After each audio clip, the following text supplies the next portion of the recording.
Baik pemirsa, terima kasih Anda masih bersama kami di Taman Surga, tamannya orang-orang berilmu. Ya, tadi saya kebanyakan kita menganggap bahwa rezeki itu adalah mengumpulkan atau datang. Apakah mengeluarkan itu juga bagian dari pengertian rezeki? Mengeluarkan bisa menjadi pengertian rezeki dalam arti itu rezeki dari orang yang diberi. Karena itu kita lihat sekarang, karena itu setiap orang bisa menjadi objek dari rezeki, bisa juga subjeknya. Setiap, saya beri satu contoh, saya beri contoh. Jagung yang tersebar di tanah adalah rezekinya ayam. Ayam rezekinya manusia. Manusia di situ ketika memberi lagi sesuatu itu menjadi rezeki ayam. Karena itu ada yang dinamai rantai rezeki. Kalau ini, kita ambil contoh. Kalau ada wabah ayam, banyak ayam yang mati, itu sebenarnya bisa mengakibatkan rezeki manusia berkurang. Begitu rezeki manusia berkurang karena ayam mati, bisa jadi kekurangan dari ayam ini mengakibatkan ada lagi orang lain memperoleh rezeki tambahan. Penjual obat itu atau penjual sapi itu lagi yang dapat rezeki. Ada rantai. Nah, jadi waktu kita berkata betul dia memperoleh ini rezeki, waktu saya beri dia juga rezeki, tapi itu bukan rezeki saya, rezeki yang saya beri karena rantai rezeki itu. Berantai. Berantai dia, berantai. Memang kita bisa tambahkan setiap orang yang memperoleh rezeki mestinya memberikan lagi pada orang lain sebahagian dari rezekinya itu. Ya kan? Anda peroleh rezeki ilmu, beri sebagian orang ilmu Anda. Anda peroleh rezeki harta, beri sebagian orang ini. Anda peroleh rezeki kekuatan, gunakan sebagian kekuatan itu untuk memberikan pada orang. Jadi itu rezeki. Sejauh ini kita tadi rezeki berkaitan dengan usaha. Kita menggunakan kemampuan daya kita untuk membangun usaha untuk mendapatkan rezeki. Betul.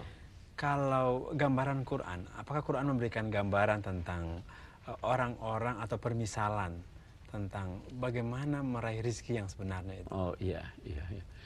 Iya, Al-Quran, begitu juga hadis banyak memberi gambaran tentang bagaimana seharusnya seorang memperoleh rezekinya. Al-Quran memberi gambaran, itu tadi salah satu gambaran yang diberikannya, berjalanlah di permukaan bumi. Gunakanlah rezeki yang ada ini. Kalau hadis, salah satu contoh yang diberikannya, bahwa jadilah kamu seperti burung. Bagaimana burung itu? Burung itu pagi hari keluar lapar, dia kembali kenyang. Ada orang-orang yang salah paham, udah deh kalau begitu kita seperti burung, nunggu aja. Burung itu tidak menunggu loh. Iya, betul. Burung itu keluar, terbang, mencari. Nah, demikian juga halnya. Dan kalau kita bicara burung, kita bisa lihat tinjauan lain. Pernah tahu burung walet? Ya. Burung walet. Itu sumber rezeki ya. Oke. Ada orang yang mempersiapkan rumah-rumah supaya burung itu datang. Ada orang yang tidak tahu menau, tapi orang yang mempersiapkan belum tentu burungnya datang. Iya. Betul. Orang yang tidak mempersiapkan justru itu yang didatangi. Ya, ini kenyataan kita lihat. Apa makna itu? Maknanya bahwa Allah mempunyai peranan dalam perolehan rezeki Anda. Di samping Anda punya peranan. Karena itu bisa jadi Anda berusaha sekuat tenaga untuk mendapatkannya, tapi kalau peranan Allah tidak turun kepada Anda, tidak dapat. Bisa jadi juga Anda tidak berusaha. Ada satu teman, dia mau pergi ke rumah si A, tiba-tiba bertemu dengan temannya di tengah jalan. Dapat rezeki dia. Tanpa usaha dia. Jadi ada peranan Allah, ada peranan manusia. Nah, kita hendaknya memadukan kedua hal ini. Saya kira begitu. Ada di masyarakat kita punya sebuah kalimat yang standar yang dipahami oleh seluruh masyarakat, seluruh lapisan masyarakat, bahwa rezeki setiap manusia itu sudah ditetapkan oleh Allah. Masing-masing rezeki sudah ditetapkan. Ya. Sejauh mana kebenaran? Allah menetapkan rezeki setiap orang. Rezeki yang ditetapkannya itu adalah yang halal. Setan datang mengganggu, maka dia ambillah yang haram. Itu sebenarnya pengertiannya bahwa Allah menetapkan rezeki. Bukan dalam arti kalau Allah menetapkan rezeki, bahwa ini kamu sekian rezekimu termasuk yang halal dan yang haram, itu kalau begitu bukan salah saya dong. Tapi di situ peranan setan. Bagaimana seseorang tahu bahwa ini adalah rezekinya dia dalam batas halal itu? Selama dia mengikuti aturan-aturan agama, maka itu adalah rezeki yang halal. Itu satu sisi ya. Ada sisi lain dari pengertian Allah menetapkan rezeki. Manusia ini bisa tidak mengatur rezekinya orang lain? Tidak bisa. Tidak bisa. Kalau manusia disuruh mengatur rezeki itu, orang lain tidak dapat apa-apa. Dia mau ambil semua. Ya. Jadi Allah menetapkan rezeki, ini kamu begini loh rezekimu. Ini yang paling maslahat buat kamu, ini yang paling cocok buat kamu.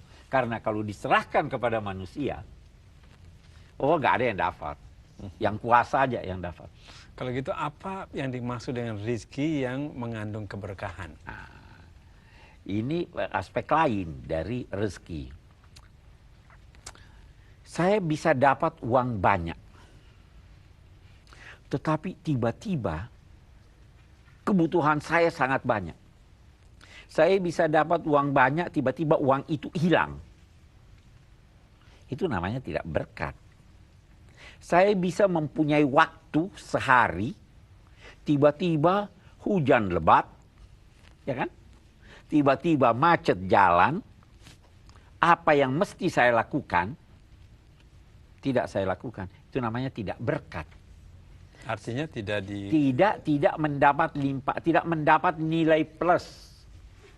Nilai plus itu berkat, itu nilai plus.